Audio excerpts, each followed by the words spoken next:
मंथन news Maharashtra. Ahmednagar जिल्हा व राहुरी तालुक्यातील गोटुंबे आखाडा येथील 42 वर्षीय महिला पिण्यासाठी पाणी घेऊन रस्ता ओलांडत असताना भरधाव वेगात आलेल्या अज्ञात वाहनाने महिलेला चिरडल्याची घटना घडली असून या घटनेमुळे संतप्त झालेल्या नागरिकांनी रास्ता रोको आंदोलन करण्याचा इशारा देत या ठिकाणी गतिरोधक बसवण्याची मागणी गोटुंबे आखाडा येथील ग्रामस्थांकडून करण्यात आली आहे। सदर घटना ही राहुरी शनी शिंगणापूर दरम्यान असलेल्या गोटुंबा आखाडा येथे घडली आहे। गोटुंबा आखाडा हे राहुरी खुर्द ग्रामपंचायत हद्दीत असून राहुरी ते शनी शिंगणापूर या महामार्गावर हे छोटंसं गाव असून गोटुंबे आखाडा येथील गयाबाई गंगाराम तमनर वय वर्ष 32 या सकाळी पाणीपुरवठा योजनेतील वॉलमधून पिण्यासाठी पाणी आणण्यासाठी घरापासून काही अंतरावर गेल्या होत्या।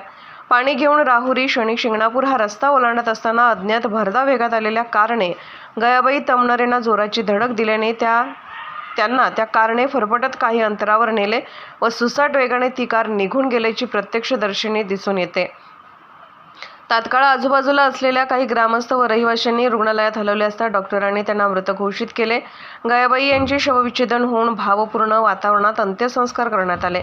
काही दिवसापूर्वी महिलांनी पिण्याच्या पाण्यासाठी राहुरी खुर्द ग्रामपंचायतीवर हंडा मोर्चा नेला होता, परंतु पाण्याचा प्रश्न प्रलंबितच राहिल्याने महिलांना येथील सोनई पाईपलाईनवरून पाणी आणावे लागत आहे। गोटुंबा आखाडा येथील महिला व लहान बालकांना पाण्यासाठी भटकंती करावी लागत असल्याने राहुरी खुर्द ग्रामपंचायतीची निष्क्रियता चव्हाट्यावर आल्याचे नागरिकांमधून बोलले जात आहे। तर पाण्यासाठी एका निष्पाप महिलेचा बळी गेल्याने नागरिकांमधून संताप व्यक्त होत आहे। राहुरी पोलीस ठाण्यात याबाबत सध्या अकस्मात मृत्यूची नोंद करण्यात आली आहे।